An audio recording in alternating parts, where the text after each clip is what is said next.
कुछ क्वेश्चंस वगैरह लगाया आपने?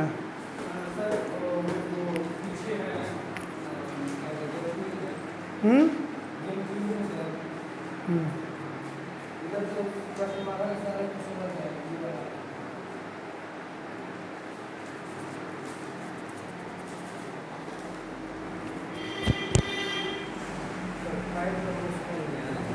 क्या हुआ?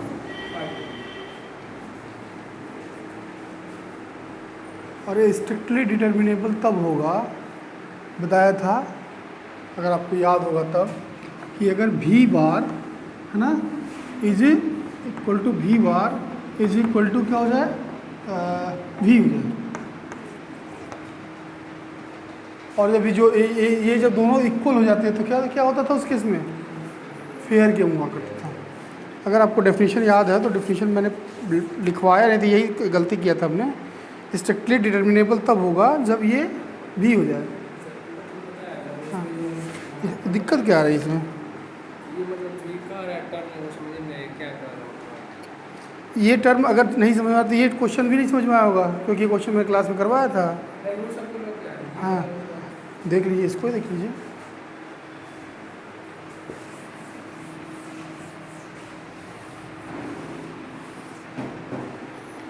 For what value of k the game with the following matrix is strictly determinable?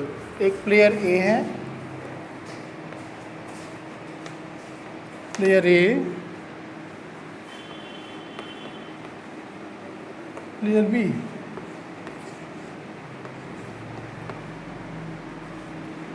this is the first, second, there are choice of the first, second, third, and this is first, second and third.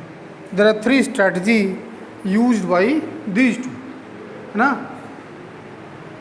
यहाँ दिया हुआ है this is k, this is 6, this is 2, this is -1 k, -7, -2, 4 k। यहाँ तीनों के दिया, यहाँ इसमें ये नहीं बताया गया है कि सैडल पॉइंट क्या है ना। ये समस्या, इस समस्या से जूझ के लिए अब k की वैल्यू निकालें, ये होंगे क्या, जिसके लिए हमें सीधा से दिमाग में रखना है, जिसके लिए हमें क्या होना चाहिए, v bar means maximin is equal to minimax. अब आपको ये देखना है, अगर ये रो है, इस रो में A के लिए क्या चूज किया जाता है, मिनिमा, और इस रो में ये इसके लिए मिनिमा, इसके लिए मिनिमा। अब आपको ये देखना है, अगर K मिनिमा हो जाए 1 मिनट के लिए, क्या इस रो के लिए क्या हो जाए, K मिनिमा हो जाए। इसका मतलब इस रो के लिए K मिनिमा तब होगा जब वह 2 से छोटा होगा, यही ना, जब 2 से छोटा होगा। कोई कन्फ्यूजन? अरे इसमें क्या सोचने वाला क्या विषय है। इस रो में अगर ये मिनिमम होगा तो हम यहाँ कंसीडर करेंगे, एक सिचुएशन मान सकते हैं ना कि K यहाँ मिनिमम होगा, है ना। यहाँ इसमें देखा जाए, अगर इस रो के लिए K की वैल्यू देखी जाए तो अब क्या होगा इस रो के लिए, for this row K should be 2। इस रो के लिए देखा जाए तो क्या हो जाएगा, -1 से -7 से छोटा हो, यही ना। तो यहाँ क्या देखेंगे, K इज लेस देन -7। इस रो के लिए देखा जाए तो क्या होगा, -2 से छोटा होगा। इस कॉलम के लिए देखा जाए तो क्या होगा, मैक्सिमम होना चाहिए, यही ना, मैक्सिमम होना चाहिए। ध्यान से सुनिएगा, मैक्सिमम क्या होगा, -1 से बड़ा होगा, K जो है वह ग्रेटर देन होगा -1 से। इसके लिए क्या होगा, K इज ग्रेटर देन 6। इसके लिए क्या होगा, K इज ग्रेटर देन 2। कोई कन्फ्यूजन यहाँ तक? अब आप इसको आप अगर देखें तो k की मैक्सिमम पॉसिबिलिटी क्या है, यहाँ क्या है, k जो है अब इसमें मैक्सिमम लेते हैं, इसमें मैक्सिमम कंसीडर करते हैं, इसमें मैक्सिमम क्या होगा बताइए। नहीं, k जो है वो 2 से छोटा होगा, मतलब 1 भी हो सकता है, 0 हो सकता है, तो ये मैक्सिमम, और k -7 से बड़ा होगा। अब आप एक रियल लाइन ड्रॉ करिए, 0 1 2 3 4 -1 -2 -3। अब ये कह रहा है k 2 से छोटा होगा, means k is below this, confirm. और जो मिनिमम है वो -7 से, मतलब अब आप अगर जाएं तो मैक्सिमम मुझे लग रहा है ये पॉइंट होगा, इसके आसपास कहीं पॉइंट एग्जिस्ट, क्योंकि -2 से छोटा इधर हो जाएगा, -7 से छोटा इधर हो जाएगा, तो जो मैक्सिमम होगा वो ये होगा। आप मानते हैं कि नहीं मानते हैं? इसमें मानते हैं? इसमें मिनिमा लेना है, इसमें मिनिमा लेना है, तो अब इसके लिए क्या देखिए, ये है 0, ये है 1, ये है 2, ये है 3, ये है -1, ये है -2। -1 से बड़ा होगा, है ना, k -1 से बड़ा होगा, k 6 से बड़ा होगा, k 2 से बड़ा होगा, तो मिनिमम क्या होगा? होगा नहीं होगा? कोई कन्फ्यूजन? तो अब आप देख सकते हैं कि k जो है वह -2 से छोटा है, लेकिन -1 से बड़ा होने के बाद, -1 से बड़ा और -2 से छोटा होने के बाद कहीं ना कहीं ऐसा पॉइंट एग्जिस्ट करेगा जहां दोनों क्या होंगे, स्ट्रिक्टली डिटरमिनेट होना। अभी समझ में आया कि नहीं आया? आया? कोई कन्फ्यूजन? यही आंसर आया होगा संभवतः। -1 हो सकता है, मैं ये नहीं कह रहा, -1 भी हो सकता है, लेकिन यहाँ मैंने ये कहा, हाँ ये भी कह सकते हो, यहाँ से कह सकते हो कि मिनिमम, इसको ऐसे थोड़ा सा इक्वलिटी को चेंज कर लो तो लिख सकते हो ऐसा, 2 या 2 से छोटा, ऐसा करते थे ना भाई। अगर यहाँ 2 होता तो मिनिमम 2 ही तो लिखते हैं, तो बिल्कुल एज इट इज कर सकते हैं, 7 या 7 से छोटा। आप इक्वलिटी को ऐसे चेंज कर लीजिए, तो फर्स्ट को और नहीं होगा, क्या होगा? आंसर यही आया होगा। अभी नहीं समझ में आया? आ गया? इसको अपने शब्दों में बना के लिख देना है। इसीलिए मैंने पूछा, पहला दूसरा क्वेश्चन जब बताया तो समझ में आया था नहीं, पहला दूसरे बेस्ट एकदम था। थोड़ा सा इसमें कॉन्सेप्ट ज़्यादा है, क्योंकि वहाँ ये दे दिया था, जो पहला दूसरा क्वेश्चन था उसमें ये बहुत कह दे रहा था कि ये पोजीशन सैडल पॉइंट है, तो उससे हम निकाल लेते थे कि अगर सैडल पॉइंट है इसका मतलब इस रो में ये मिनिमा होगा ना, ये इस रो का ये मिनिमा होगा, सैडल पॉइंट होगा, और इस कॉलम का मैक्सिमम होगा, मैक्सिमम। उसके आधार पर हम के की गणना कर लेते थे, ऐसा करते थे ना।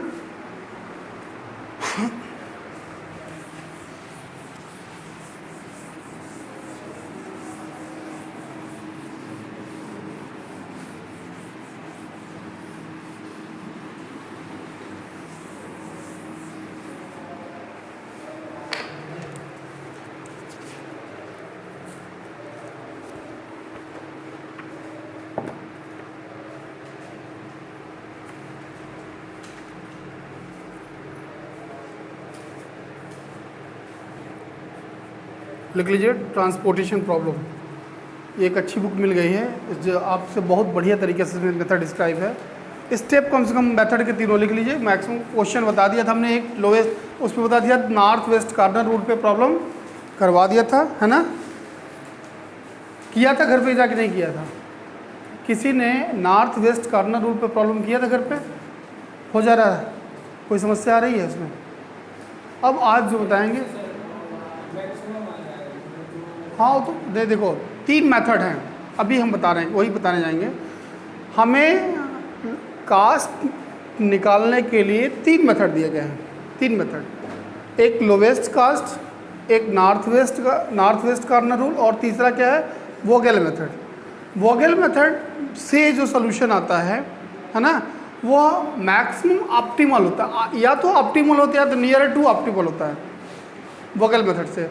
लेकिन इस टेस्ट को कि जो हम सोल्यूशन कास्टिंग निकाल रहे हैं क्या ये ऑप्टिमल है, इसके लिए आगे हम पढ़ाया जाएगा ऑप्टिमलिटी टेस्ट। क्या पढ़ाया जाएगा?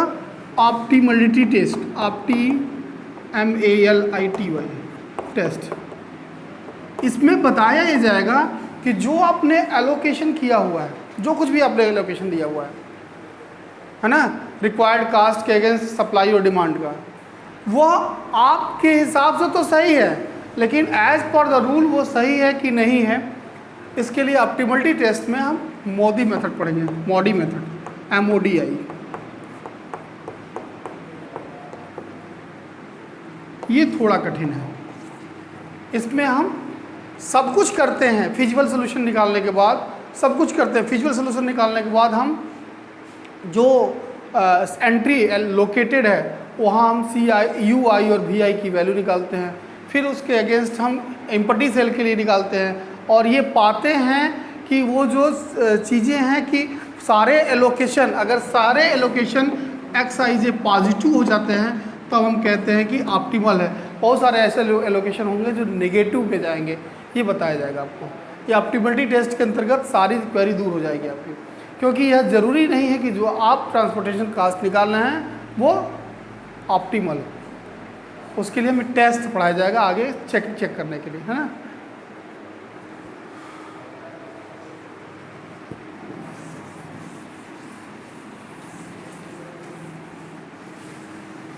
फिजिबल सॉल्यूशन बताया था, किसी को याद है? फिजिबल सॉल्यूशन क्या होता है?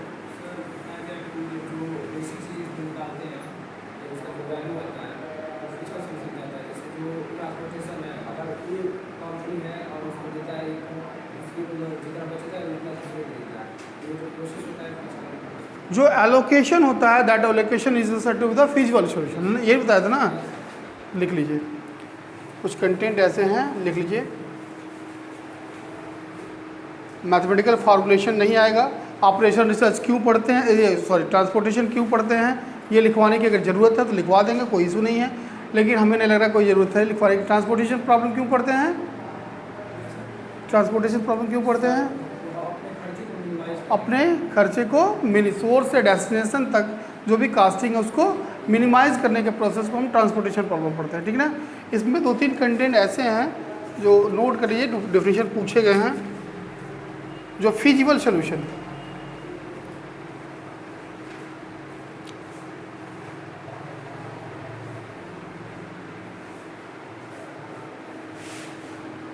Any set of non negative allocation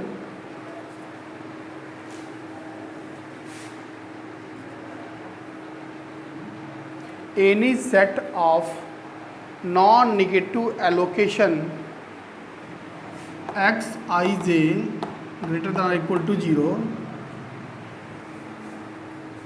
any set of non-negative allocation Xij greater than equal to 0 नहीं होगा, क्योंकि एलोकेशन कभी 0 नहीं होगा।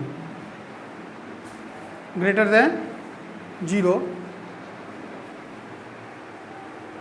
ब्रैकेट में लिख लीजिएगा इसको, Xij greater than 0 which satisfy the row and column सम,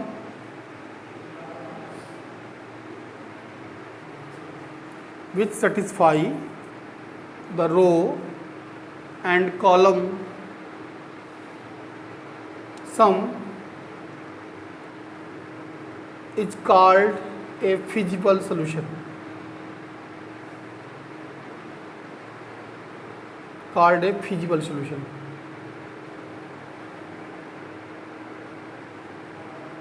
मतलब क्या हुआ कि जो भी आपने एक ट्रांसपोर्टेशन प्रॉब्लम लिया है, ओरिजिन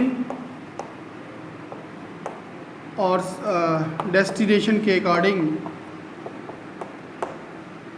जो एलोकेशन आप कर रहे हैं A1, A2, A3, B1, B2, B3, ये क्या है? सप्लाई। ये क्या है? डिमांड। ये क्या है? सप्लाई। ये क्या है? डिमांड। इसके थ्रू जिस भी मेथड का यूज करके आप सप्लाई और डिमांड में जो मिनिमम होगा उसको आप पुटअप करेंगे सेल में, है ना, एलोकेट करेंगे। तो कहीं ना कहीं आपको ऐसा दिखेगा, मैंने बताया था अगर मान लो यहाँ 5 सप्लाई है और 3 डिमांड है, तो 3 डिमांड तो फुलफिल हो जाएगा, लेकिन दो जो सप्लाई है वो किसी और डेस्टिनेशन को जाएगी, है ना। तो फाइनली क्या होगा, जो रो और कॉलम का जो सम होगा वो इक्वल होना चाहिए, है ना। भाई यहाँ अगर आप 3 लेते हैं और यहाँ मान लेते हैं 5 है, यहाँ 4 ले लेते हैं और यहाँ 2 लेते हैं, 4 3 7 2 9, 5 2 7 2 9, ऐसे कर लेते हैं। ये प्रॉब्लम कैसा होगा, बैलेंस प्रॉब्लम होगा। उसी दिन मैंने बताया था कि आपको सबसे पहले चेक करना होगा whether the problem is balanced और नॉट। अब आपको इस डेस्टिनेशन को इस ओरिजिन के थ्रू 3 सप्लाई है लेकिन डिमांड 5 की है, तो एज पर the north west corner rule 3 तो यहाँ डिमांड इसकी पूरी हो जाएगी। जो मिनिमम दोनों में होगा, minimum allocate the same the minimum of row and column, कर दिया हमने। फिर आप इस रो को भूल जाइए क्योंकि इसकी फुल रिक्वायरमेंट फुलफिल हो गई है।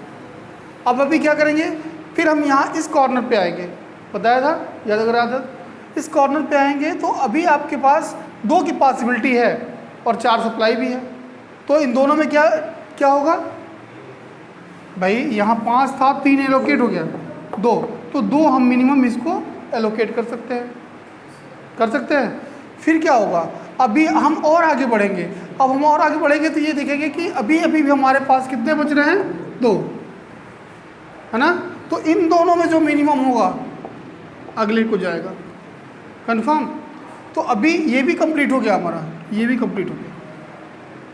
फिर क्या होगा, अब हम यहाँ आएंगे, कोई रिक्वायरमेंट नहीं है क्योंकि 0 हो चुका है रिक्वायरमेंट। यहाँ आएंगे, ये भी 0 हो चुका है। अब यहाँ आएंगे तो यहाँ 2 रिक्वायरमेंट। ये कह रहा है कि जो any set of non negative, ये सारे एलोकेशन नॉन नेगेटिव होंगे। पहला, any set of non negative allocation which satisfy the row and column. देखिए रो को सेटिस्फाई कर रहा है 3 और 3 2 5, है ना। 2 2 4 and 2 2 means which satisfy the row and column is said to be the feasible solution। कोई कंफ्यूजन यहाँ तक नहीं तो नहीं ना। अब दूसरा लिख लीजिए, बेसिक फिजिबल सॉल्यूशन।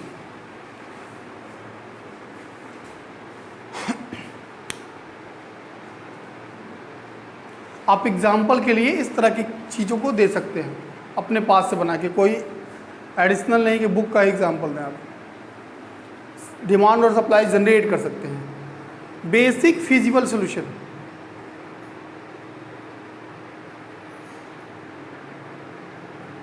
इसके लिए मैंने क्या बताया था, याद है किसी को? दौजी क्या बताया था? कुछ बताया था ना, बेसिक फिजिबल सॉल्यूशन क्या होता है, पढ़ के नहीं आया आप, बताएं। हाँ गुड। यदि number of allocation mean 1 2 3 4, number of allocation m+n, mth row nth column, क्या है 3 और 3 6 है। यदि number of allocation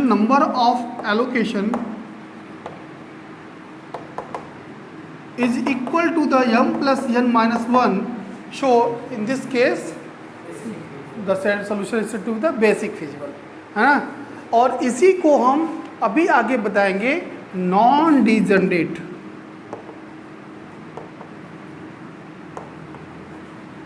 non degenerate कब होगा और बेसिक फिजिबल दोनों में क्या?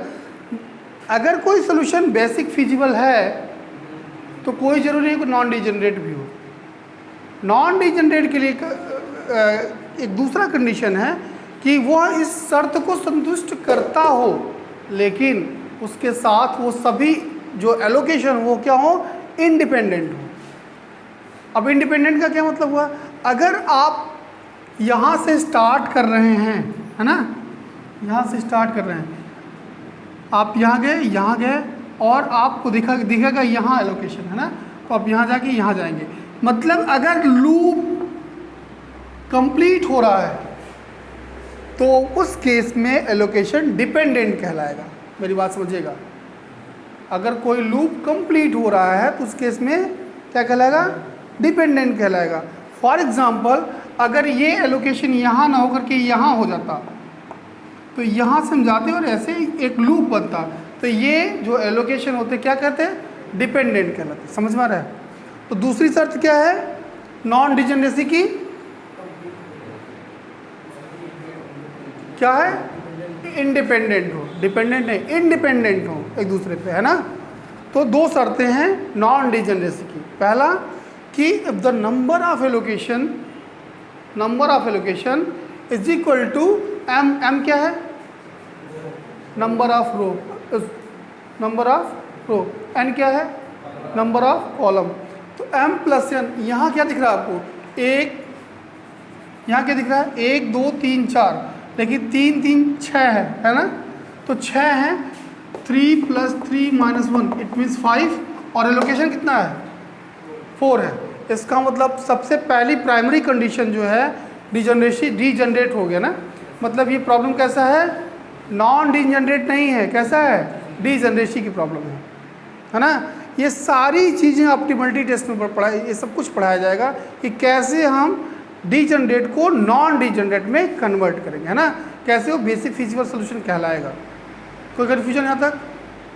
सो write down basic feasible solution. A feasible solution is called a basic feasible solution.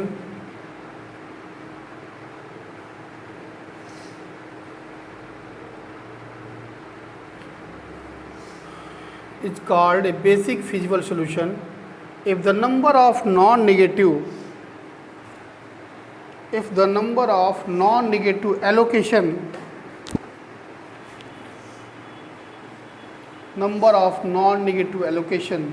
is equal to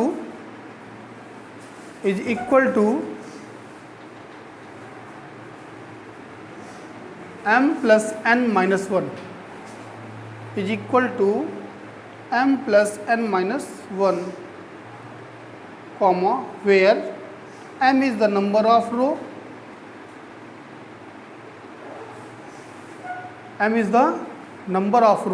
and n is the number of column in transportation table.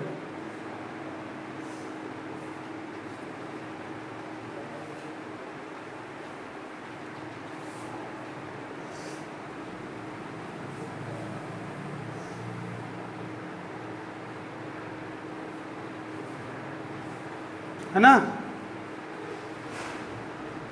Confirm हो गया, ये confirm हो गया। Third लिखिए, ये डेफिनेशन पूछे गए हैं, ध्यान से देखिए, एग्जाम्पल के साथ बताया जा रहा है। अगर कहीं कोई कन्फ्यूजन हो तो तुरंत पूछ लीजिए। अगला क्या है, non degenerate basic feasible solution.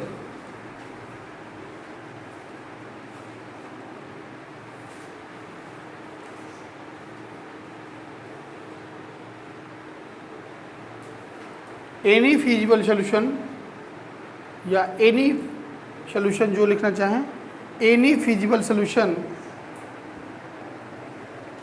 To a transportation problem,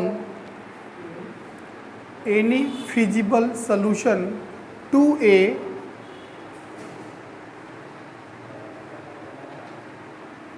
transportation problem containing m origin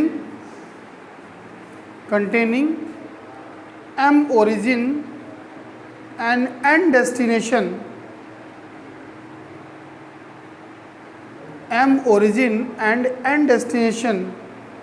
is said to be non-degenerate,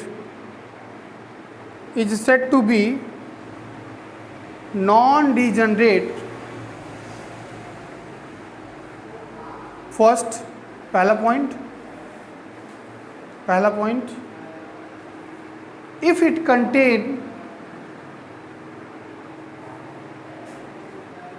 contain m plus n minus 1 occupied cell, पहला क्या है, if it contain m plus n minus 1,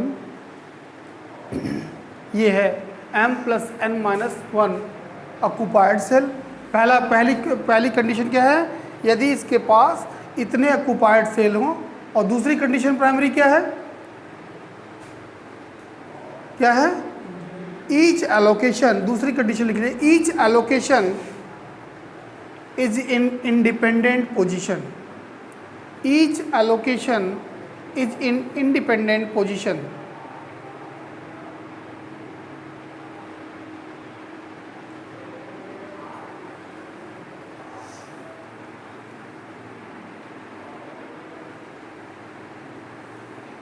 ये दोनों चीज़ें समझ में आ गई, basic physical और नॉन डिजेनरेट। अगर ऐसा नहीं है तो क्या कहलाएगा? अगर इस दोनों शर्तों को फुलफिल नहीं कर रहा तो क्या कहलाएगा? वो डीजेनरेट कहलाएगा। क्या कहलाएगा? डीजेनरेट प्रॉब्लम कहलाएगा। नोट करके लिख लीजिए, note.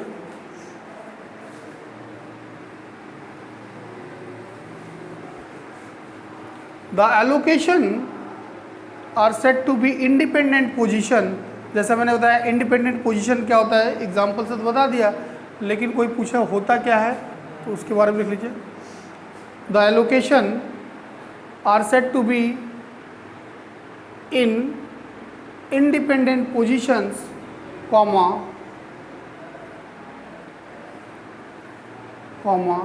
If it is possible to form, if it is possible to form a closed path, if it is possible to form a closed path,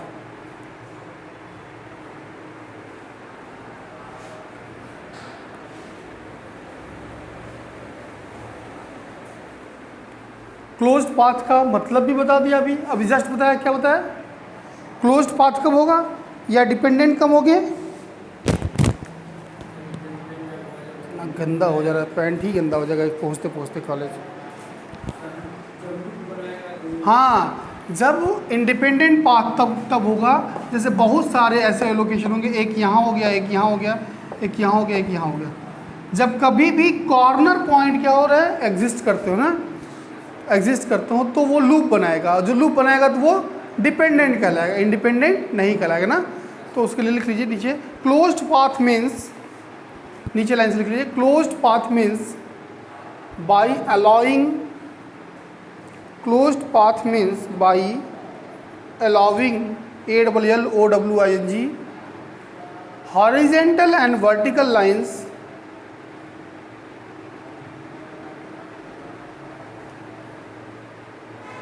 and all the corner cell are occupied, and all the corner cell are occupied.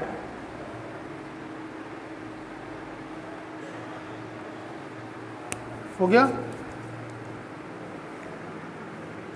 इसका example ऐसे आप figure पे दे सकते हैं। एक यहाँ allocation, दूसरा allocation, तीसरा एलोकेशन, चौथा एलोकेशन।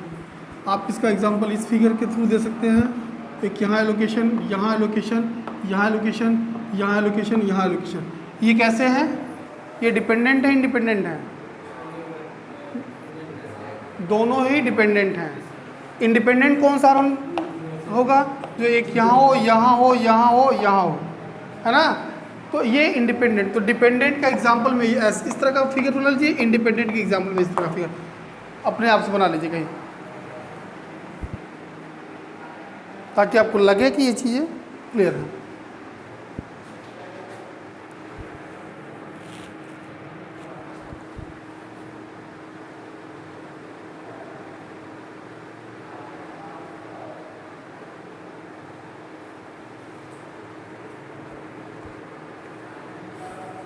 जल्दी करिए।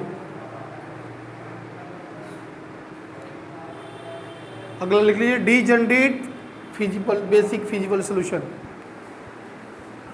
Degenerate basic feasible solution.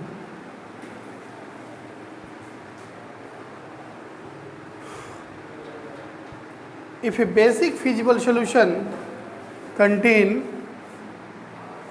if a basic feasible solution contain,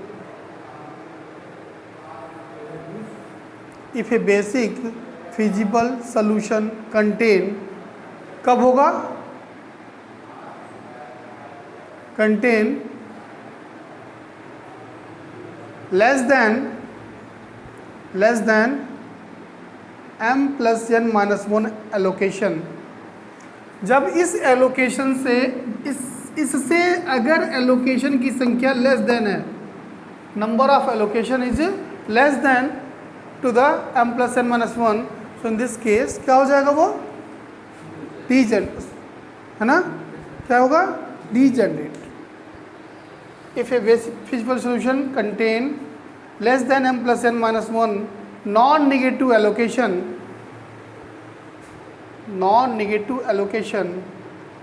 comma it is said to be degenerate,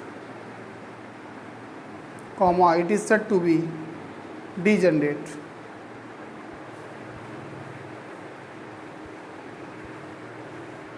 अब 2 लाइन और लिख लीजिए, बैलेंस और अनबैलेंस प्रॉब्लम।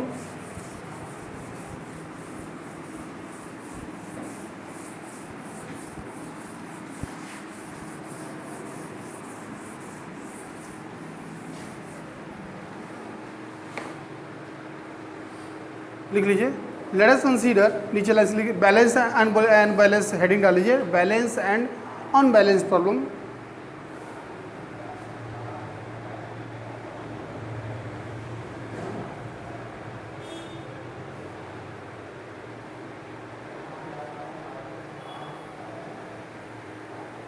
लिख लिया, लिखिए नीचे लाइन से, the linear programming model, the linear programming model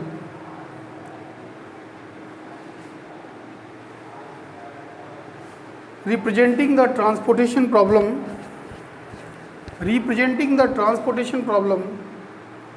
is given by minimize z is equal to summation j equal to 1 to m I equal to 1 to n Cij into Xij।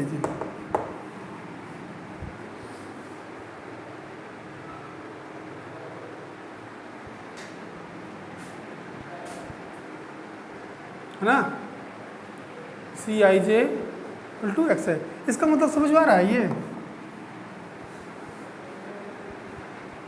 Cij क्या है, Cij क्या है, नहीं, Cij क्या दिया होता है, cast होता है। आपको पता होगा, जो यहाँ लिखा था ना डिमांड और सप्लाई के रिस्पेक्ट पे, यहाँ हमने 2, 3, 4 है ना दिया होता है, वो क्या होता है, कास्ट होता है ना।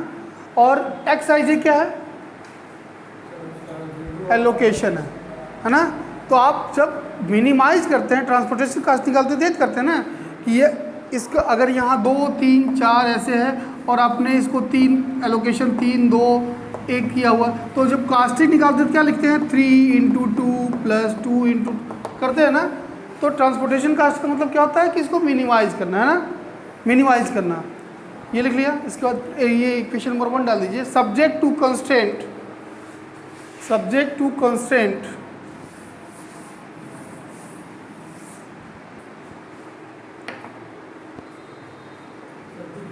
कंस्ट्रेंट, अभी एलपीपी जब पढ़ाया जाएगा तो कंस्ट्रेंट्स को अगर बताया जाएगा।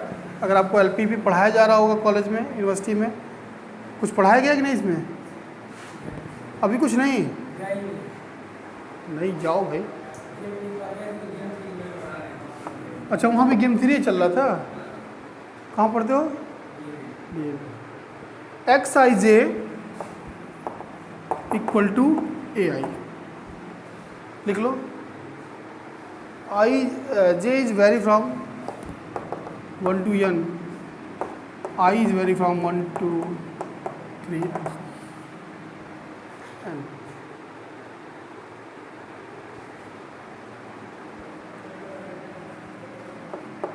इसका मतलब समझ रहे हो, इसका मतलब समझ रहे हो आप लोग, नहीं समझ रहे हो। Xij एलोकेशन है, एलोकेशन है। यहाँ अभी बताया था हमने Xij एलोकेशन, और ये A1 है या AI है, 1 रखेंगे तो A1 होगा। तो टोटल इसमें मान लो अगर इसकी सप्लाई 10 थी, यहाँ 6 हो गया और यहाँ 4 हो गया, तो टोटल सम X11 x12 का सम किसके बराबर होना चाहिए, है ना, टोटल नंबर ऑफ सप्लाई के, है ना। इसका मतलब समझिए जे की वैल्यू तो आप चेंज कर रहे हैं एक से लेके n तक। अगर i को 1 रखते हैं तो ये x11 x12 means x11 x12 sorry x12 x13 dot dot is equal to किसके इक्वल होना चाहिए, a1 के, a1 के। देखिए 1 1 लिया ना हमने, a1 के। दूसरे शब्दों में कह सकते हैं अगर j की वैल्यू 2 हो जाए, i की वैल्यू भी 2 हो जाए तो a2 होगा, a2 यहाँ होगा। तो यहाँ क्या होगा, x21 है ना, x21 plus x22 dot dot dot किसके, a2 के इक्वल हो जाए। तो ये क्या है, अगर number of allocation number of supply के इक्वल हो जाए, है ना।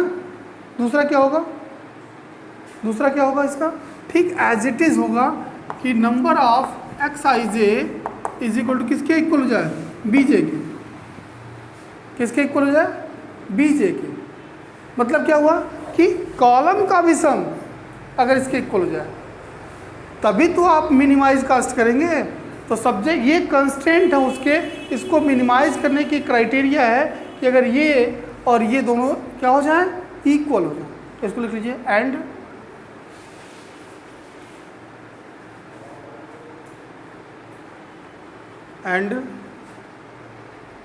X I J equal to B J, फिर वही जे इक्वल टू 1 2 3 है हो जाएगा और यहाँ 1 to n हो जाएगा।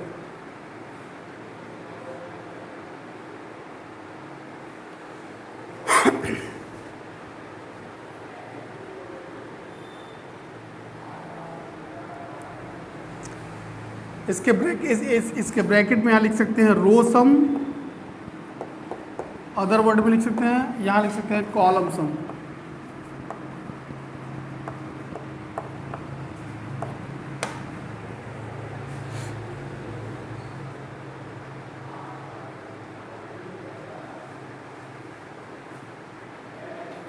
where xij is greater than 0।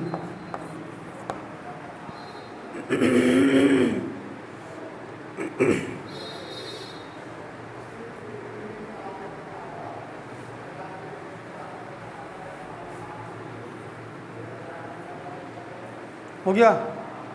फिर क्या लिखेंगे, द गिवन प्रॉब्लम या the given transportation problem is set to be balanced. The given problem is set to be balanced जब ए आई किसके इक्वल हो जाए, बी जे के। I equal to 1 to n and J equal to 1 to m। नहीं, J equal to 1 to n माना है आपने, I equal to 1 to m माना चाहिए। अगर टोटल सप्लाई किसके बराबर हो जाए, टोटल डिमांड के इक्वल हो जाए तो प्रॉब्लम कैसा कहलाएगा, बैलेंस्ड कहलाएगा।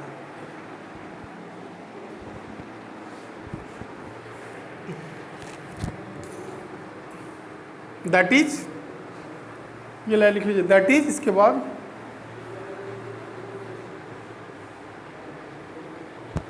That is if the total supply is equal to the total demand.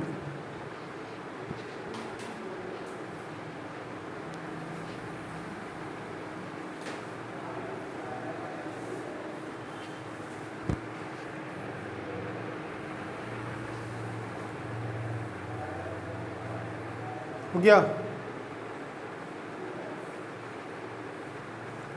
दूसरे शब्द में क्या लिख सकते हैं, यदि ऐसा नहीं है, दूसरे शब्द में क्या लिख सकते हैं, if this is not equal to this, नीचे लाइन से लिख सकते हैं if this is not equal to this, में टोटल सप्लाई टोटल डिमांड के इक्वल ना हो तो उस केस में क्या होगा, प्रॉब्लम कैसा होगा, अनबैलेंस्ड होगा।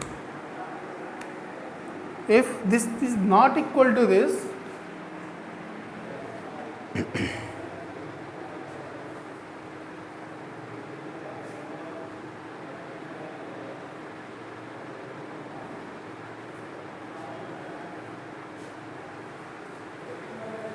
अगला हेडिंग लिखिए, वो मेथड पे आते हैं। ऑप्टिमल सॉल्यूशन,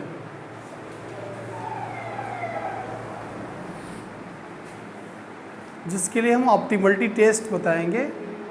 अभी एक क्लास और है ना, कल शायद है क्लास, कल नहीं है, कल नहीं शायद मंडे है ना, मंडे और आज है।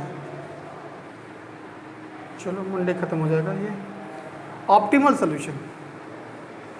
जैसे कुछ पढ़ के भी आया करिए, आप लोग कुछ पूछने बता ही नहीं पा रहे हैं, कॉलेज भी नहीं जा रहे हैं, पढ़ भी नहीं रहे हैं।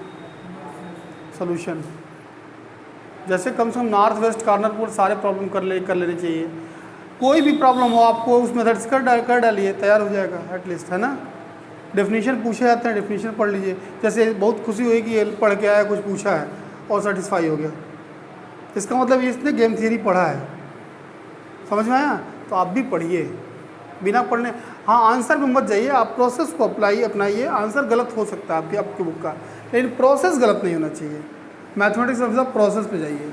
अगर आप सिक्वेंसली कर रहे हैं, कोई फॉल्ट नहीं कर रहे तो आंसर मत जाइए, क्योंकि ये सब कॉपी पेस्ट किया हुआ बुक है ना, कोई लिखता उखता नहीं है, नाम डाल करके कॉपी पेस्ट करके काम चल जाता है ना। और लोकल पब्लिशर हैं ये वंदना, यही बक्सीपुर में है। हाँ, optimal solution is a feasible solution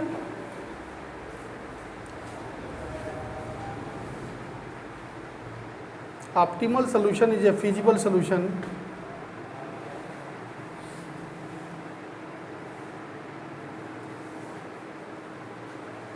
feasible solution लिख लिया। optimal solution is a feasible solution, bracket में लिख लीजिए, not necessarily basic। देखिए, फिजिबल सोल्यूशन और बेसिक फिजिबल सोल्यूशन दोनों में डिफरेंस है कि नहीं है? क्या डिफरेंस है? हाँ,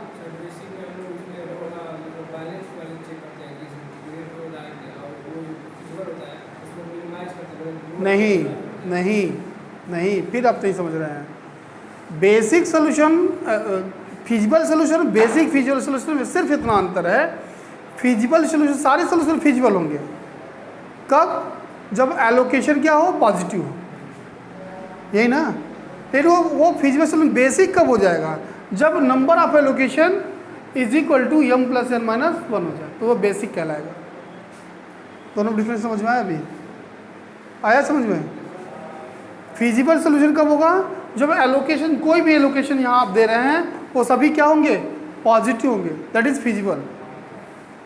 जैसे अभी मैंने बताया कि एक जगह 4 एलोकेशन थे, लेकिन होना कितना, नॉन डिजनरेट के लिए कितना होना चाहिए? 5 होना चाहिए, तो वो बेसिक फिजिबल नहीं था, वो फिजिबल था। अभी करवाया था क्वेश्चन ना, जिसमें एलोकेशन कितने पॉसिबल हुए? 4, और m + n - 1 कितना हो रहा था? 5।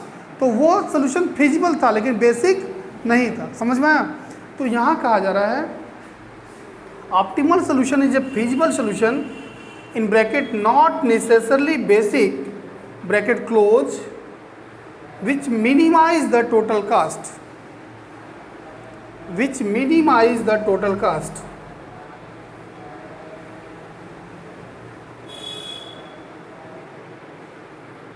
हो गया? ऑप्टिमल सोल्यूशन क्या होगा? वह एक फिजिबल सोल्यूशन है, कोई जरूरी नहीं है कि वो बेसिक ही हो, लेकिन प्रश्न ये है कि वो फिर उस ऑप्टिमल सोल्यूशन का मतलब क्या हुआ कि पूरी कास्टिंग को वो मिनिमाइज कर रहा हो, एलोकेशन ऐसा हो कि कास्ट कम से कम लगे, क्योंकि ट्रांसपोर्टेशन कास्ट पढ़ने का मतलब यही है प्रॉब्लम। अगला लिख लीजिए नीचे लाइन से, the solution of transportation problem can be obtain in 2 stage. इसके सोल्यूशन को 2 स्टेज में हम मेजर करते हैं। पहला क्या होगा? First initial solution, second optimal solution. The solution of transportation problem can be obtain in 2 stage.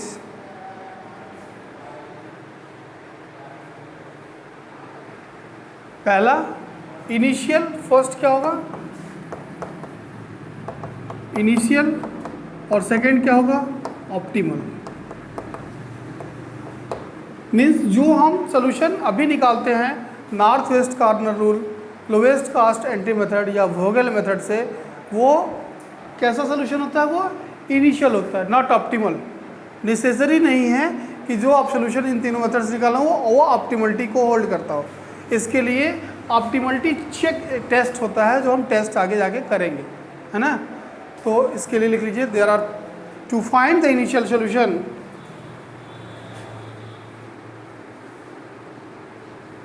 to find the initial solution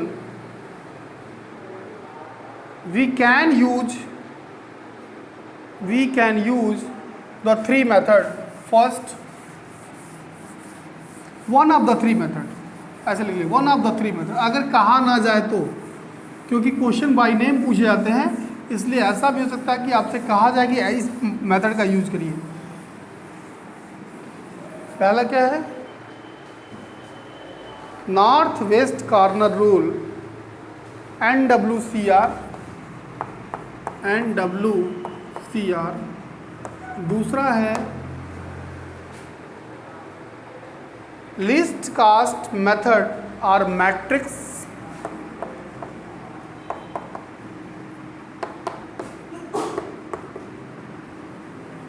इसका दूसरा नाम भी है, इसके दूसरे नाम से जानते हैं मैट्रिक्स मिनिमा मेथड।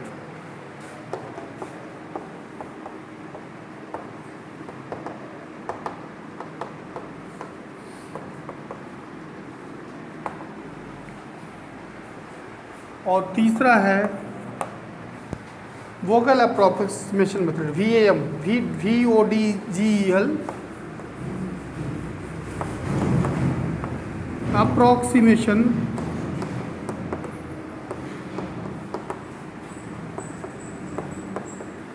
मेथड या VAM। ये पढ़ाया जा चुका है, इसका कंक्लूजन लिख लीजिए, इसका स्टेप्स लिख लीजिए, ये पढ़ाया जा चुका है, NWCR में पढ़ा दिया है ना।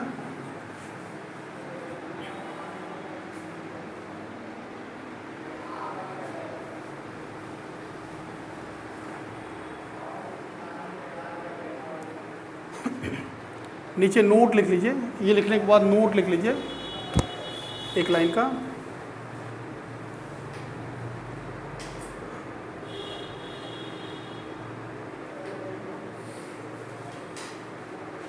एक लाइन का नोट लिख लीजिए। VAM means Vogel approximation method, VAM is preferred over the other two method. इन दोनों के अलावा इन दोनों पे ये भारी पड़ता है। Vogel method is VAM is preferred over the other two method,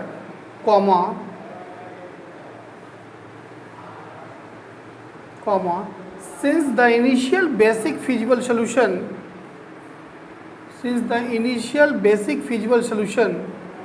obtained by this method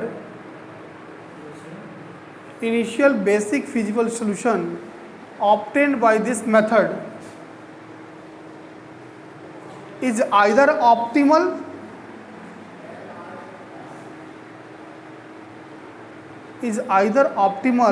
or very close to optimal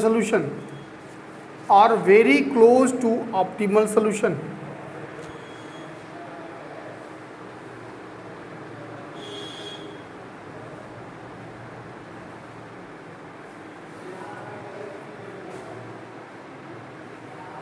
है ना। अब एक टर्म यूज किया जाएगा, याद रखिएगा, इसको लिखवा नहीं रहे हैं, ऑक्युपाइड सेल और अनऑक्युपाइड सेल। याद रहेगा। ऑक्युपाइड सेल क्या होगा? जहां एलोकेशन एग्जिस्ट कर रहा होगा। ध्यान सुनिए, जहां एलोकेशन क्या होगा? एग्जिस्ट कर। जब एलोकेट आप कर रहे हो, जब कोई चीज़ एलोकेट कर रहे हो तो ये क्या हो जाएगा? सेल ऑक्युपाइड हो जाएगा, भर जाएगा, है ना। और जो अनऑक्युपाइड होंगे, जहाँ एग्जिस्ट नहीं कर रहा होगा। इस मेथड को लिखवा रहे हैं। बेस्ट क्वेश्चन एक करवाया था मैंने नॉर्थ वेस्ट कॉर्नर रूल पे,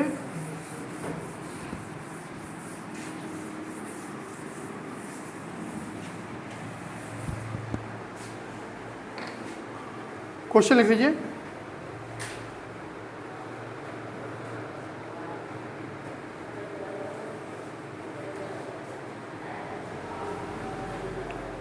Obtain the initial basic feasible solution of transportation problem.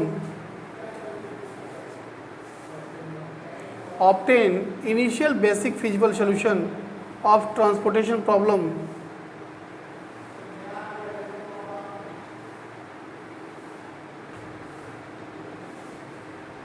Given by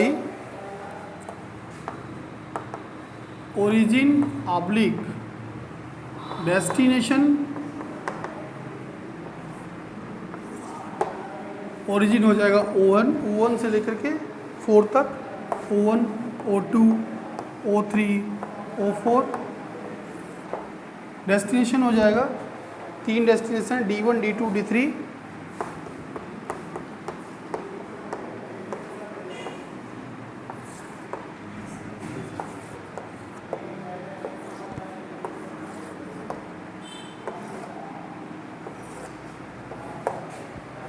यहाँ हो जाएगा डिमांड, यहाँ हो जाएगा सप्लाई, यहाँ हो जाएगा टोटल। यहाँ लिख लीजिए 2, 7, 4, 2, 7, 4, 3, 3, 1, 3, 3, 1, 5, 4, 7, 5, 4, 7। पहला मेथड लिखिएगा, नॉर्थ वेस्ट कॉर्नर रूल का क्वेश्चन है ये। 1, 6, 2, 1, 6, 2। ये क्या है? कास्टिंग है, गुड। 5, 8, 7, 14, 5, 8, 7, 14,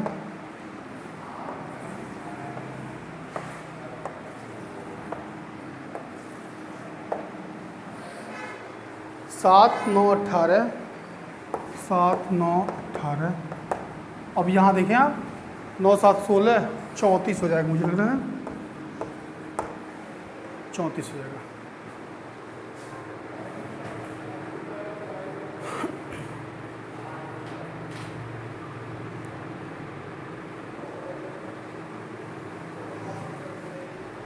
हो जाएगा।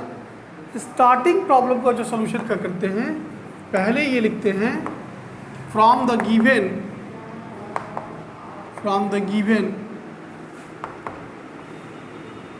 या in the given transportation problem, in the given transportation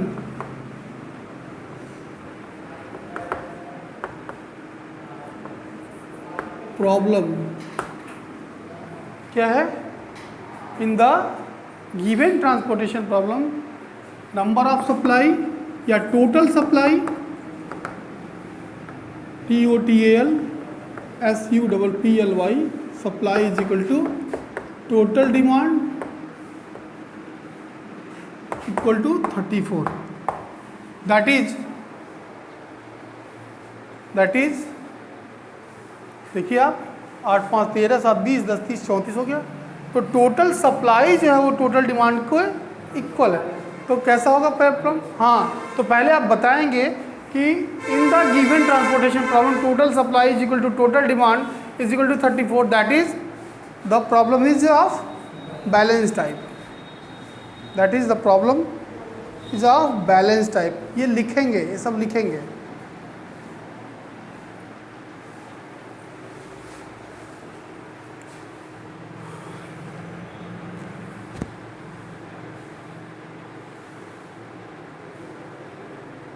So there exists a feasible solution.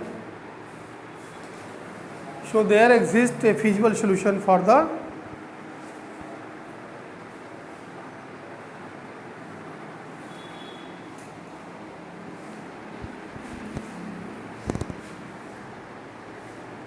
transportation problem.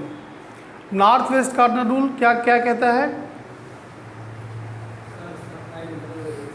Step लिखेंगे। वी विल स्टार्ट, पहला स्टेप क्या होगा?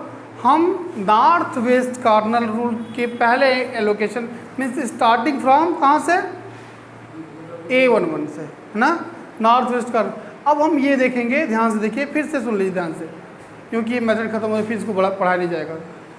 यहाँ आप देखिए, जब नॉर्थ वेस्ट कार्नर रूल में आप नॉर्थ इसको मानते हैं, नॉर्थ साउथ ईस्ट वेस्ट, तो नॉर्थ वेस्ट कार्नर रूल मतलब इस कार्नर पे जो एलिमेंट सबसे पहला होगा वहाँ हम सबसे पहले एलोकेशन करेंगे।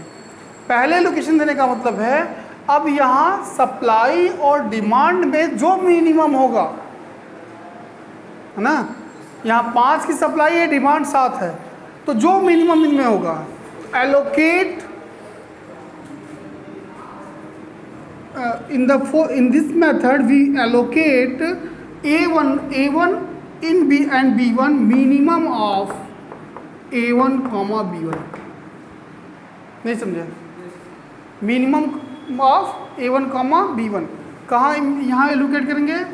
5 करेंगे, नहीं करेंगे? 5 कर दिया हमने। अब इसमें क्या फिर लिखते हैं? एंड डिलीट दिस रो। क्यों? क्योंकि इसकी जो सप्लाई है वो ख़त्म हो चुकी है, 0 हो चुकी है, फिनिश हो चुकी है ना। तो डिलीट दिस रो ये लिखेंगे, फिर इसको अगले प्रोसेस में फिर उतारेंगे, कॉपी करेंगे ऐसे, है ना, उतारेंगे। अब आप एग्जाम्पल के थ्रू या तो स्टेप बाय स्टेप करें या एक तरह से समझ लें, आप अपने शब्दों में जैसे चाहें वैसे प्रॉब्लम को बढ़ा के लिखना चाहें बढ़ा के लिख दीजिए ना। नहीं तो एक ही कंटेंट में सारे थियरी पूरी लिखते हुए लिखेंगे तो थोड़ा कन्फ्यूजन क्रिएट करेगा। रिजल्ट तो आ जाएगा, फाइनली रिजल्ट चेक क्या करेगा टीचर, फैकल्टी चेक क्या करेगा? ट्रांसपोर्टेशन कास्ट चेक करेगा। अगर आपका जो उसके सोल्यूशन में जो आंसर है वो अगर मिल गया तो ठीक है, क्योंकि ये नहीं चेक करेगा वो आप किए क्या है इसमें, है ना। तो एक्सप्लेनेशन आपको देना होगा, एक एक लाइन दीजिए और एक एक लाइन उतार दीजिए, कॉपी करते जाइए। फिर क्या होगा? अब ये इस रो की इस ओरिजिन जो है सोर्स की डिमांड जो सप्लाई है वो ख़त्म हो गई। और फिर नॉर्थ वेस्ट कॉर्नर रूल की एज पर दिस रूल हम इस कॉर्नर पे इस एलिमेंट्स के पास जाएंगे। अब हम ये देखेंगे कि हमारे पास जो हमको जो हमारी इस D1 की जो डिमांड थी वो 7 थी, लेकिन अभी तक फुलफिल इसको सिर्फ कितने का हुआ है? 5 का। तो अब हम यहाँ 7 से ये अब बचा कितना? 2। तो 2 और 8 में जो मिनिमम होगा 2 होगा मिनिमम, तो हम यहाँ 2 को एलोकेट कर देंगे। अब कितना हुआ? 0। कोई कन्फ्यूजन? 0 हो गया।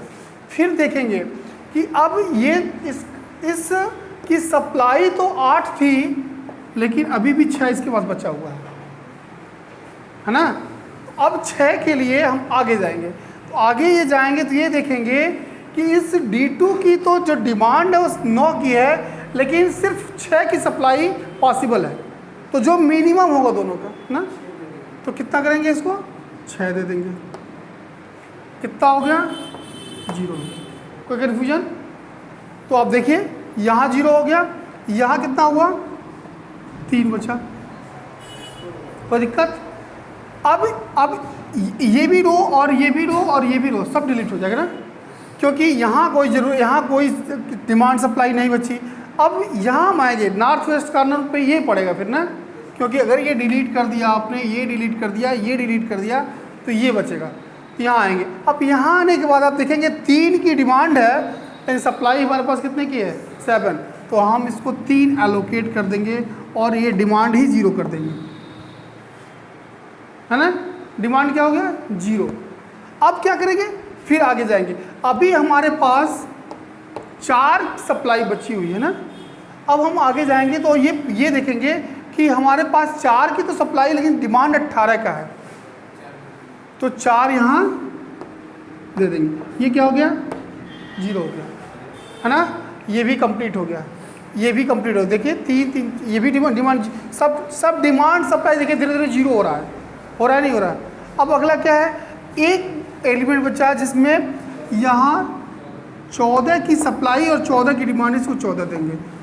तो कास्ट क्या होगा? मिनिमम कास्ट जो होगा, ये जितनी चीज़ें आप कर रहे हैं उतनी चीज़ें आप लिखेंगे कि हम पहले नॉर्थ वेस्ट कॉर्नर रूल के मेथड से पहले A11 के पास जाएंगे, A11, और यहाँ देखेंगे जो मिनिमम इसमें होगा उनको एलोकेट करेंगे, और फिर इस तरह चाहे तो आप 2-3 लाइन लिख करके और इस तरह से करके जीरो दिखा सकते हैं। सारी सप्लाई और सारी डिमांड को क्या कर सकते हैं, जीरो कर सकते हैं। एक टेक्निक ये है, तरीका ये है समझने का, और इसमें कोई कन्फ्यूजन भी नहीं होगा अगर आप ऐसा करते हैं तो। अब क्या करेंगे, कास्ट कैलकुलेट करेंगे, तो 2 × 5 प्लस 3 × 2 प्लस 3 × 6 प्लस 4 × 3 प्लस 7 × 4 है ना, प्लस 14 × 2, यही होगा ना। बस इसको सिंप्लीफाई कर लेंगे, 10 6 18 12 28 28 28 दूना 56 और 28 12 6 18, मेरे ख्याल से 25 या 75 3 या 9, लगभग 9 5 84 हो जाएगा। 84 6 90 10 108 होगा क्या, नहीं 102 रुपीज़ 102, ये इसका आंसर आएगा। समझ में आया। So this is all about north west corner rule. इस पे क्वेश्चन बताया भी था हमने, इसको बहुत अच्छी तरह से करके दिखा दिया, डेफिनेशन लिखवा दिया जितनी रिक्वायरमेंट थी। अब 2 मेथड बचे हुए हैं, दोनों मेथड अगले मंडे को ख़त्म कर देंगे और ऑप्टिबिलिटी टेस्ट अगले वेडनेसडे को ख़त्म कर देंगे, ठीक है। ऑप्टिबिलिटी टेस्ट में हो सकता है एक दिन एक्स्ट्रा लगे, एक लेक्चर एक्स्ट्रा लगे, और उसके बाद आपका एक क्वेश्चन कंप्लीट हो जाएगा। 2 पहले कंप्लीट हो चुका है, एक ये कंप्लीट हो जाएगा, 3 क्वेश्चन कंप्लीट हो जाएगा, है ना। मान के चलिए कि दिवाली से पहले मेरा पूरा मानना है कि असाइनमेंट वगैरह सब कंप्लीट करना है, असाइनमेंट प्रॉब्लम तक आपको पढ़ा दिया जाए कि ताकि आपके आधे पोर्शन खत्म हो जाए, है ना। बहुत दिन खींचने की जरूरत नहीं है, कोर्स खत्म करो, काम बनाएंगे PDF सब देख लेंगे। आज हमारा नए क्लासेस शुरू होने वाले हैं, काम करने वाले हैं।